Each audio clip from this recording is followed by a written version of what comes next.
లోకసువార్త 11వ అధ్యాయము. ఆయన ఒక చోట ప్రార్థన చేయుచుండెను. ప్రార్థన చాలించిన తరువాత ఆయన శిష్యులలో ఒకడు, ప్రభువా, యోహాను తన శిష్యులకు నేర్పునట్టుగా మాకును ప్రార్థన చేయ నేర్పుమని ఆయనను అడిగాను. అందుకు ఆయన, మీరు ప్రార్థన చేయునప్పుడు, తండ్రి, నీ నామము పరిశుద్ధపరచబడునుగాక, నీ రాజ్యము వచ్చునుగాక, మాకు కావలసిన అనుదినాహారము దినదినము మాకు దయచేయుము. మేము మాకచ్చి ఉన్న ప్రతి వానిని క్షమించుచున్నాము గనుక మా పాపములను క్షమించుము. మమ్మును శోధనలోనికి తేకుము అని పలుకుడని వారితో చెప్పాను. మరియు ఆయన వారితో ఇట్లనేను, మీలో ఎవనికైనాను ఒక స్నేహితుడు ఉండగా అతడు అర్ధరాత్రి వేళ ఆ స్నేహితుని యొద్దకు వెళ్ళి, స్నేహితుడా, నాకు 3 రొట్టెలు బదులిమ్ము, నా స్నేహితుడు ప్రయాణము చేయుచు మార్గములో నా యొద్దకు వచ్చి ఉన్నాడు, అతనికి పెట్టుటకు నా యొద్ద ఏమీ లేదని అతనితో చెప్పిన ఎడల, అతడు లోపలనే ఉండి, నన్ను తొందర పెట్టవద్దు, తలుపు వేసి ఉన్నది, నా చిన్నపిల్లలు నాతో కూడా పండుకొని ఉన్నారు, నేను లేచి ఇయ్యలేనని చెప్పునా? అతడు తన స్నేహితుడైనందున లేచి ఇయ్యకపోయినను, అతడు సిగ్గుమాలి మాటిమాటికి అడుగుట వలనైనను లేచి అతనికి కావలసినవన్నీ ఇచ్చును అని మీతో చెప్పుచున్నాను. అటువలే మీరును అడుగుడి, మీకు ఇయ్యబడును, వెదకుడి, మీకు దొరుకును, తట్టుడి, మీకు తీయబడును. అడుగు ప్రతి వానికి ఇయ్యబడును, వెదకు వానికి దొరుకును, తట్టు వానికి తీయబడునని మీతో చెప్పుచున్నాను. మీలో తండ్రి అయిన వాడు తన కుమారుడు చేపనడిగితే చేపకు ప్రతిగా పామునిచ్చునా? గుడ్డునడిగితే తేలునిచ్చునా? కాబట్టి మీరు చెడ్డవారై ఉండియు మీ పిల్లలకు మంచి ఈవులనియ్య నెరిగి ఉండగా, పరలోకమందున్న మీ తండ్రి తన్ను అడుగువారికి పరిశుద్ధాత్మను ఎంతో నిశ్చయముగా అనుగ్రహించుననెను. ఒకప్పుడు ఆయన మోగ దెయ్యమును వెళ్ళగొట్టుచుండెను.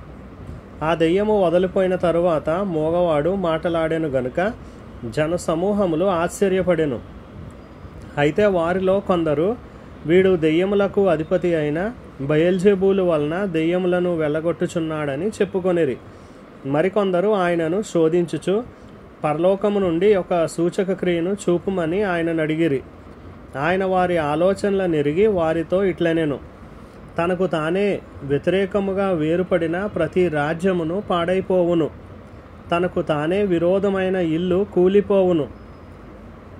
సాతానును తనకు వ్యతిరేకముగా తానే వేరుపడిన ఎడల వాని రాజ్యం ఎలాగు నిలుచును? నేను బయల్జెబూలు వలన దెయ్యములను వెళ్ళగొట్టుచున్నానని మీరు చెప్పుచున్నారే. నేను బయల్జెబూలు వలన దెయ్యములను వెళ్ళగొట్టుచున్న ఎడల మీ కుమారులు ఎవని వలన వెళ్ళగొట్టుచున్నారు? అందుచేత వారే మీకు తీర్పరులై ఉందురు. అయితే నేను దేవుని వ్రేలితో దెయ్యములను వెళ్ళగొట్టుచున్న ఎడల నిశ్చయముగా దేవుని రాజ్యము మీ యొద్దకు వచ్చి ఉన్నది. బలవంతుడు ఆయుధములు ధరించుకొని తన ఆవరణమును కాచుకొనున్నప్పుడు అతని సొత్తు భద్రముగా ఉండును. అయితే అతని కంటే బలవంతుడైన ఒకడు అతని పైబడి జయించునప్పుడు అతడు నమ్ముకొనిన ఆయుధములనన్నిటినీ లాగుకొని అతని ఆస్తిని పంచిపెట్టును. నా పక్షమున ఉండని వాడు నాకు విరోధి, నాతో సమకూర్చని వాడు చెదరగొట్టువాడు. అపవిత్రాత్మ ఒక మనుష్యుని వదిలిపోయిన తరువాత అది విశ్రాంతి వెతుకుచు నీరులేని చోట్ల తిరుగుచుండును. విశ్రాంతి దొరకనందున నేను విడిచి వచ్చిన నా ఇంటికి తిరిగి వెళ్ళుదును అనుకొని వచ్చి ఆ ఇల్లు ఊడ్చి అమర్చి ఉండుట చూచి వెళ్ళి తనకంటే చెడ్డవైన మరి 7 అపవిత్ర ఆత్మలను వెంటబెట్టుకుని వచ్చును. అవి అందులో ప్రవేశించి అక్కడనే కాపురముండును. అందుచేత ఆ మనుష్యునికి కడపటి స్థితి మొదటి దానికంటే చెడ్డదగునని చెప్పాను. ఆయన ఈ మాటలు చెప్పుచుండగా ఆ సమూహములోనున్న యొక్క స్త్రీ ఆయనను చూచి, నిన్ను మోసిన గర్భమును నీవు కుడిచిన స్తనములను ధన్యములైనవని కేకలు వేసి చెప్పగా, ఆయన అవును గాని దేవుని వాక్యము విని దానిని గైకొనవారు మరిధన్యులని చెప్పెను. మరియు జనులు గుంపులుగా కూడినప్పుడు ఆయన ఎలాగూ చెప్పసాగాను, ఈ తరము వారు దుష్టతరము వారై ఉండి సూచక క్రియను అడుగుచున్నారు. అయితే యోనాను గూర్చిన సూచక క్రియే గాని మరి ఏ సూచక క్రియో వీరికి అనుగ్రహింపబడదు. యోన నీనివే పట్టణస్థులకు ఎలాగూ సూచనగా ఉండెనో అలాగే మనుష్య కుమారుడు ఈ తరం వారికి సూచనగా ఉండును. దక్షిణ దేశపు రాణి విమర్శ కాలమున ఈ తరము వారితో కూడా లేచి వారి మీద నేరస్థాపన చేయును. ఆమె సొలొమోను జ్ఞానము వినుటకు భూమి అంతముల నుండి వచ్చెను. ఇదిగో సొలొమోను కంటే గొప్పవాడిక్కడ ఉన్నాడు. నినివే మనుష్యులు విమర్శ కాలమున ఈ తరము వారితో కూడా నిలువబడి వారి మీద నేరస్థాపన చేయుదురు. వారు యోనా ప్రకటన విని మారు మనసు పొందిరి. ఇదిగో యోనా కంటే గొప్పవాడిక్కడ ఉన్నాడు. ఎవడునూ దీపం వెలిగించి చాటుచోటునైనను కొంచెం క్రిందనైనను పెట్టడు గాని లోపలికి వచ్చువారికి వెలుగు కనబడుటకు దీపస్తంభం మీదనే పెట్టును. నీ దేహమునకు దీపము నీ కన్నే గనుక నీ కన్ను తేటగానుంటే నీ దేహమంతయు వెలుగుమయమై ఉండును. అది చెడినదైతే నీ దేహము చీకటిమయమై ఉండును. కాబట్టి నీలో నుండి వెలుగు చీకటి అయి ఉండకుండా చూచుకొనుము.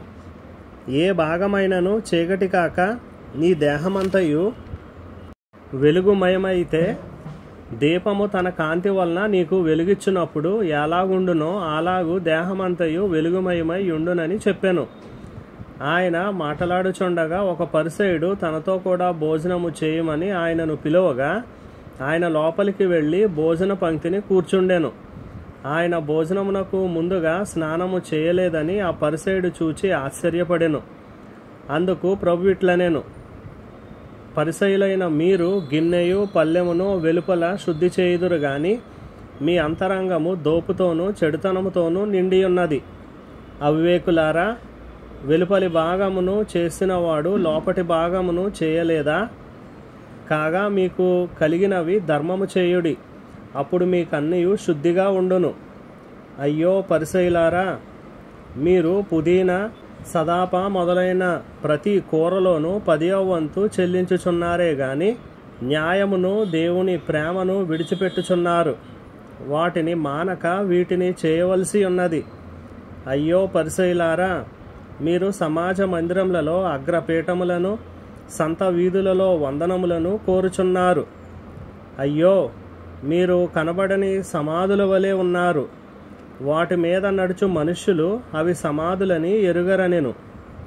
అప్పుడు ధర్మశాస్త్రోపదేశకుడొకడు, బోధకుడా, ఇలాగు చెప్పి మమ్మును కూడా నిందించుచున్నావని ఆయనతో చెప్పగా ఆయన, అయ్యో ధర్మశాస్త్రోపదేశకులారా, మోయశక్యము కాని బరువులను మీరు మనుష్యుల మీద మోపుదురు గాని మీరు ఒక వ్రేలితోనైనను ఆ బరువులను ముట్టరు. అయ్యో, మీ పితరులు చంపిన ప్రవక్తల సమాధులను మీరు కట్టించుచున్నారు. కావున మీరు సాక్షులై మీ పితరుల కార్యములకు సమ్మతించుచున్నారు. వారు ప్రవక్తలను చంపిరి, మీరు వారి సమాధులు కట్టించుదురు. అందుచేత దేవుని జ్ఞానము చెప్పినదేమనగా, నేను వారి యొద్దకు ప్రవక్తలను అపోస్తులను పంపుదును. వారు కొందరిని చంపుదురు, కొందరిని హింసింతురు. కాబట్టి లోకము పుట్టినది మొదలుకొని అనగా హేబేలు రక్తం మొదలుకొని బలిపీఠమునకును మందిరమునకును మధ్యను నశించిన జకర్యా రక్తము వరకు చిందింపబడిన ప్రవక్తలందరి రక్తము నిమిత్తము ఈ తరము వారు విచారింపబడుదురు. నిశ్చయముగా ఈ తరము వారు ఆ రక్తము నిమిత్తము విచారింపబడుదురని మీతో చెప్పుచున్నాను. అయ్యో ధర్మశాస్త్రోపదేశకులారా, మీరు జ్ఞానమను తాళపు చెవిని ఎత్తుకొని పోతిరి. మీరును లోపల ప్రవేశింపరు, ప్రవేశించు వారిని అడ్డగింతురని చెప్పాను. ఆయన అక్కడి నుండి వెళ్ళినప్పుడు శాస్త్రులను పరిసయులను ఆయన మీద నిండా పగబట్టి ఆయన మీద నేరం మోపవలెనని ఉండి ఆయన నోట నుండి వచ్చు ఏ మాటనైనను పట్టుకొనుటకు పొంచి వెదకుచు చాలా సంగతులను గూర్చి ఆయనను మాటలాడింపసాగిరి.